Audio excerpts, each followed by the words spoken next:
Good evening বন্ধুরা, তোমরা কেমন আছো? নিশ্চয়ই ভালো আছো, ভালো থাকবে। বন্ধুরা, আমি আজকে দেখো কি খাচ্ছি বলো তো। এটা খিচুড়ি। এই খিচুড়িটা এরকম করে খেতে কে কে ভালোবাসো? যারা ভালোবাসো অবশ্যই কমেন্টস বক্সে জানিও। আর দেখো আমি কি কি দিয়েছি খিচুড়ির মধ্যে।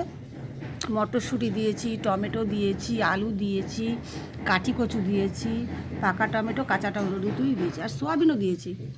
আর দিয়েছি আমি বাঁধাকপি কুচোনো।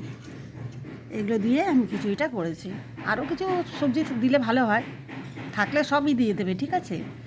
এটা হচ্ছে সব সবজি দিয়ে কিন্তু খিচুড়িটা করেছি আমি। গোবিন্দভোগ চাল আছে এর মধ্যে, আর হচ্ছে মুগ ডাল। এর মধ্যে 3-4 রকমের ডালও তোমরা মিশিয়ে নিতে পারো। আর গোবিন্দভোগ চাল না থাকলে এমনি ঘরোয়া চাল, যেই চাল দিয়ে খাও সেই চাল দিয়েও করতে পারো। গোবিন্দভোগ চালটা বেশি ভালো লাগে খিচুড়িতে, তাই আমি গোবিন্দভোগ চাল দিয়ে করেছি। তোমরা অবশ্যই এইভাবে খিচুড়ি করে খাবে। এরকম লাগছে বন্ধুরা।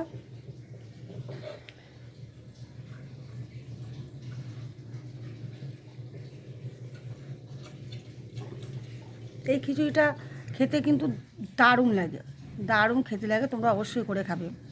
আমি কিন্তু এক সোমবারে বসিয়ে করেছি। আমি এই খিচুড়িটা কীভাবে করেছি তোমাদের বলছি। আমি এটা প্রেশার কুকারে করেছি।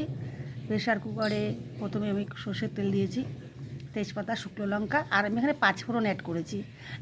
সাদা জিরে দিয়ে বেশিরভাগটা করি, আজকে আমি পাঁচফোড়ন মনে হলো পাঁচফোড়ন দিয়ে খাবো, তাই পাঁচফোড়ন দিয়েছি। তারপর দিয়ে দিয়েছি মুগ ডাল।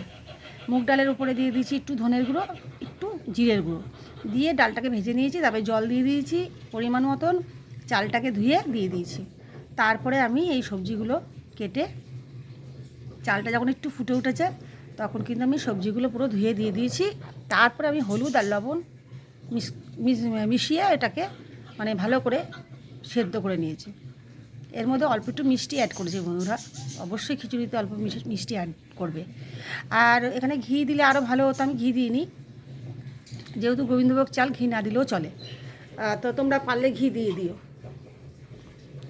তা কীরকম লাগছে আর কার কার খিচুড়ি খেতে ভালো লাগে অবশ্যই মধুমিতাকে জানিও। আমার তো সত্যি কথা বলতে কি বন্ধুরা, খিচুড়ি খেতে আমার খুব ভালো লাগে। সে গরমই বলো, ঠান্ডায় বলো, বর্ষায় বলো, যে কোনো টাইমে খিচুড়ি হলে আমার কিছু চাই না। আজকে হঠাৎ করে মন হলো দূর বাবা খিচুড়ি খাবো, তা বসিয়ে ফেললাম। তা খেতে খেতে তোমাদের কথা মনে পড়লো। যা, একবার ভেবেছিলাম তোমাদের দেখাবো, ভুলে গেছি। তা তোমাদের এরপরে করে দেখাবো। আর বলে যা দিয়েছি মুখে, করে দেখানোর দরকার নেই বন্ধুরা। আমার মুখের কথাটা শুনে শুনে করে নিও, তাহলেই কিন্তু তোমরা অবশ্যই এই খিচুড়িটা এইভাবেই পাবে।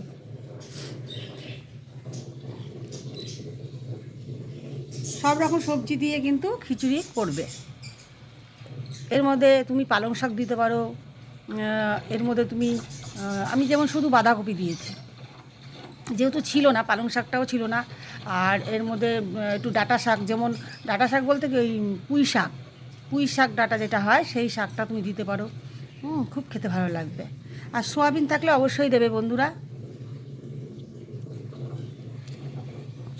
সোয়াবিনটা একটু জলে একটু ভিজিয়ে নেবে, ধুয়ে দিয়ে দেবে খিচুড়ির জলের মধ্যে দিয়ে দেবে, এমনি ওটা সেদ্ধ হয়ে যাবে। দারুণ খেতে লাগছে, তোমরা অবশ্যই এইভাবে করে খেও। Tata, bye bye.